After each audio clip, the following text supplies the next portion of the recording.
So I have some questions that have been out there in my mind that I've heard around the industry.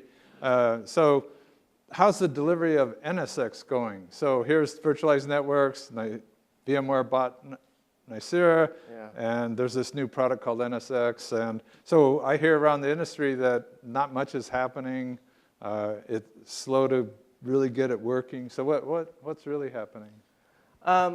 So I think that so we've been selling this stuff and running in production for a while, and we've kind of seen this kind of slow growth. And I think that not Q1 this year, but Q4 last year, kind of the dam broke, where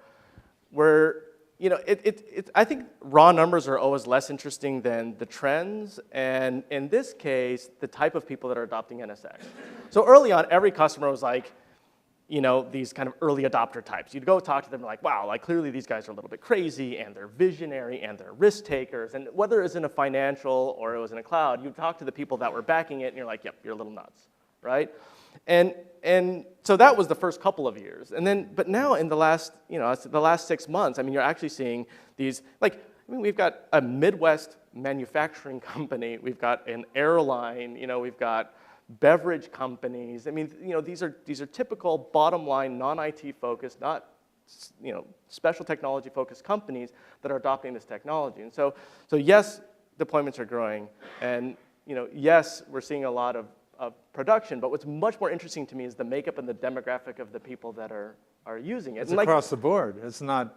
It's across verticals. The early adopters. Right, and like I mentioned, it's just so strange to me. So for those of you that have seen kind of, when you're creating a market category and you're selling something, you're walking in and you're pitched to the customers like this magic bean pitch. You're like, listen, okay, I've got these magic beans, and I promise if you bury them in the backyard, they'll grow into a beanstalk, and there's going to be this gold, and so forth. And this vision pitch, right? Where in a late majority type of sales situation, you walk in, you're like, listen, you know what this is, and mine is better than the guys by X, and mine is cheaper, right? I mean, they already know everything, and the discussions are mostly on numbers, right? And we're seeing the magic bean pitch go away and to be replaced by, Cisco said this, and Alcatel-Lucent said this, and we're saying this, and ours is better on this dimension. And now the customers are actually pulling rather than us pushing. So I think we're seeing this inflection point now, which is very exciting. It's a big risk for a company, whether they're an early adopter or not.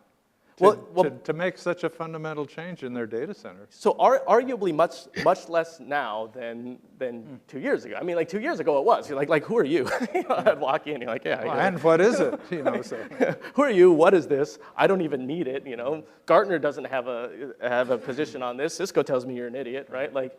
So you're kind of going against everything. The channel, the competitive, you're going against everything. And now there's actually a draw. And I actually think a lot of the reason the market is mature is because, last quarter Cisco came out and said, this is the right problem to be solving. I mean, with the NCM, they're like, this is the right problem to be solving. But we can't call it SDN. Well, I mean, but again, customers are focused on solutions, and Cisco's like, the problem is an operational problem. You need network virtualization, and here's our solution. I mean, it's all built on hardware, but here's our solution. And so now the customer's like, wow, so now instead of saying, do I do this or not, it's like, who do I do it from? Very different conversation. Yeah. Cool. So obviously the data center's been the focus of your work and Nicira's and VMware's, but my focus is service provider networks, and they're all hot about SDNs and NFV. Yeah. How do you see NSX software playing not in the data center, but in a service provider network? The problems you pointed out here, that could be a service provider WAN, not just a data center. Yeah, that's right. Yeah, so I mean, I'm generally kind of like a problem-oriented guy, and so here's what I think that the fundamental, critical, strategic challenge the service providers are facing, and it's this: if I'm AT&T, I've got a bunch of colos, and Netflix and YouTube, they come to me and they say, here's this server. Host this server for me, and the hosting business is 4% margins. And so then I'm AT&T or whoever, and I host that server. And then what does YouTube and Netflix do? They build an overlay network, and they optimize that overlay network, and then they use the service provider as basically Delivery. dumb delivery, right? And so where I think that network virtualization as an application adds a lot of value is, what if instead AT&T said, you know what, I'm not going to do a 4% margin hosting. I'm just not going to do it, man. Like, that's the business for, you know, Costco or Jeff Bezos, right? Instead, I'm going to build out a platform, and this platform is going to have APIs. And you know what, Netflix? You can use my APIs, so I'm going to be the EC2 of my network. So it's not EC2 as a compute cloud, it's EC2 as a networking services cloud, and you build on top of that, and now I have control to monetize. In order to do this correctly, you need network virtualization, but you also need platform as a service on top of that. So I think it's a piece solution, but I think the most critical vulnerability is these over-the-top solutions, where a long-held business model of the service providers for hosting is actually eroding their chance for margin. Is that a sensible answer? Yeah, okay. yeah. Well, and I mean, the operators have networks, so that's the other piece of compute, storage, and network. Sure. I had a question for you. What's next after SDN and NFV in the industry? Yeah. You kind of showed that you can virtualize security. Do you think that's it, or where do you think? And how do you see things evolving from SDN to whatever's next? Yeah, I mean, I think what's exciting, and you and I have talked about this before, which is like, I think technology, like, I think a lot of people view technology as an arch, where you have to get the entire arch there, and then it's only up when you put the last piece in, you know? And I think that's kind of the wrong way to view technology. I think it should be more like an Eichler house, where you build blocks, and then so you have something functional, and then you build something on top of that, and you build something on top of that. And building the first functional block is all we've done. Like, we're just doing kind of the foundation or the bedrock. And so if I look at SDN, what is it? It's just plumbing. I mean, it solves the lowest layer problem. It solves a provisioning problem. It solves a software problem. But I don't think it's as applicable to some of these broader things like security yet. And so we had to get that right. I think we've gotten that right. And that's why for the last year, I really haven't talked about vision. I've just been saying this. I feel like I've been saying the same thing for 4 years. I'm like, we need to get this right. You need to decouple hardware from software. You need to blah, blah, blah. But it was only about L2 and L3 and basic connectivity. So I think that is the foundation that we've created. And now we need to go up the stack and start solving more business-related problems. Things like security is a very important one. I think there's a lot we can actually do in performance and performance optimization. So, I mean, I think that, this is a primitive we should build on top of, and so I'm focusing on security because, again, if I look at the industry-wide and I kind of do my Martin heat map of, where there's issues, we're screwed if we don't solve that. I mean, really, if you look at the trends and they continue, that's all we'll be doing. We'll just be losing money through security breaches and spending all our time trying to fix it. And our surveys and others have shown that security is the #1 barrier for enterprises, organizations of all sorts, adopting cloud services. So it's a rampant problem. Nobody wants to be Target right now, right? I mean, these things are very public, very visible. Listen, I had my credit card just replaced, a week ago because of the Target breach, and this is a big deal.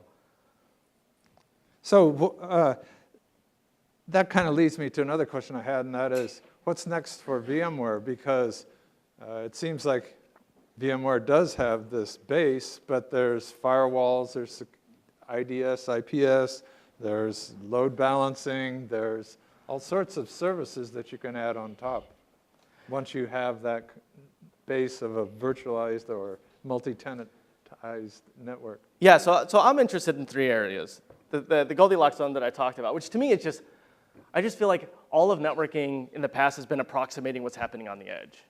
All of networking, I think there's a host here, or I think this host is running this application. I mean, we've just had all of these bad approximations, and that's what happens when you build loosely coupled systems. You just don't know.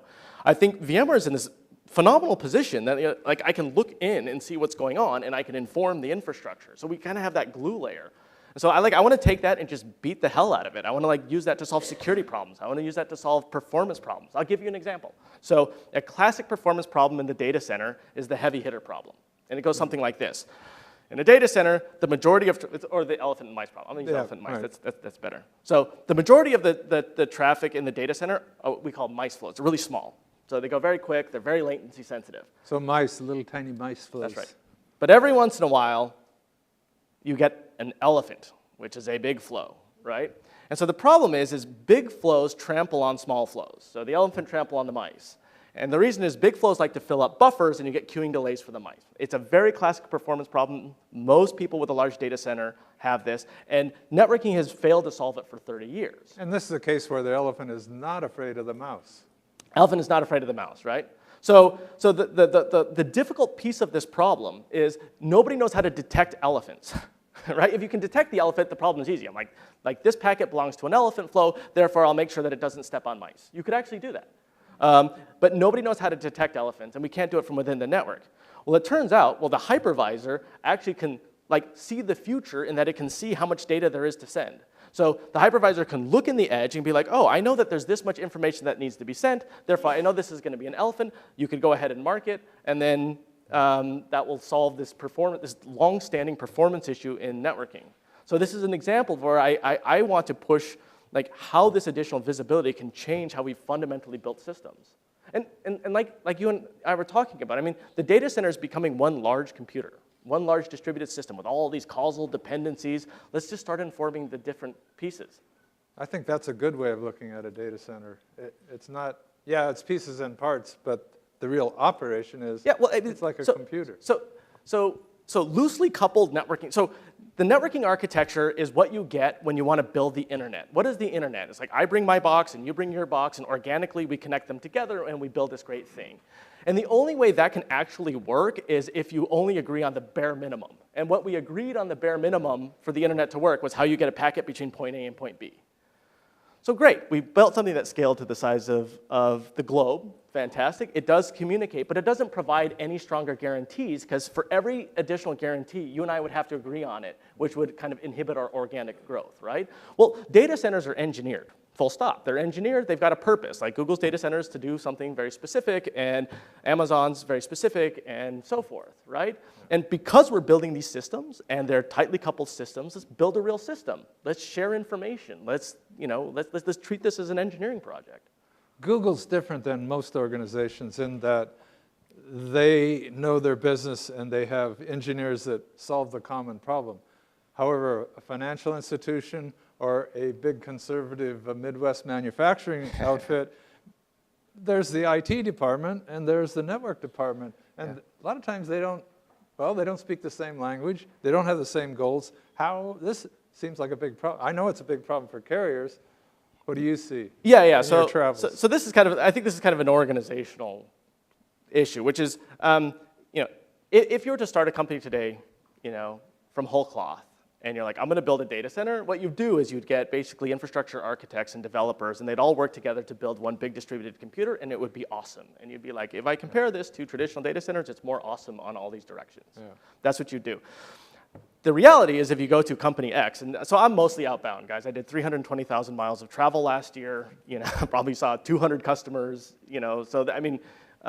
and the biggest hurdle to adopting things like SDN have nothing to do with technology. In fact, I think, I don't want to have too much hubris, but I think, we've had a fait accompli. I think SDN's done. I think we understand the technology. I think it's going to be adopted. I think that we're going to see, the death throes of many large companies as this stuff happens, but I think it's done, right?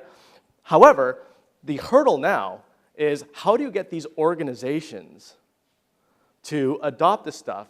Because as we said, if you're building a large distributed system, everybody that's involved in that has to be able to communicate. And that's not how we've typically done things, right? We typically have networking guys and server guys and so forth, and they don't communicate. And so the number one hurdle is overcoming that. The good news is as goes cloud, as goes these macro trends, so goes the enterprise. And so, Amazon and all of these other models are pressuring them to do this, but all of the friction's on the personnel. Most of the friction is organizational. I'd add just one thing on the service provider side that, yes, they have that same problem, but also that between their data center folks and their WAN folks, but they also have the back office as well as a third problem. I mean, it is balkanized in pretty much any lens that you look, whether it's vertical balkanization, horizontal balkanization. You've got a bunch of fiefdoms that have a certain purview, and they don't like blurred lines. So for even just in the case of virtual networking, like what I do, if I go and I say, we now have a networking layer on the server, the first question is, okay, so who owns that? Is it the server guy, is it the networking guy? Well, both. I want to ask, what will Martine be doing in 5 years? And right after that question is, what about 10 years?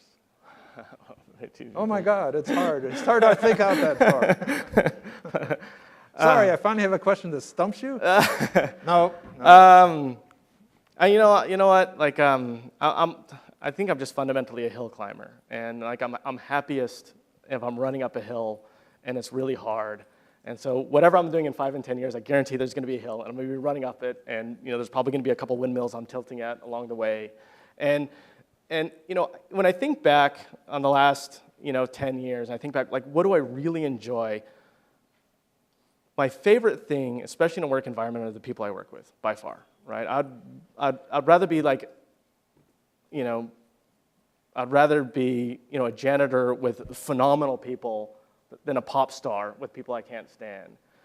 And right now I'm very, very lucky to still be working with the team from Nicira. It's a phenomenal team. We've got huge challenges, and so I think we're going to drive this to ground as much as we can. We're going to move from SDN. We're going to start focusing on security, and I will be doing that for a while. 10 years, boy, I don't even know what I'm. That's kind of well beyond my speculation horizon. So. I threaten that I'll be retired by then, but so that's what I think I'll be doing.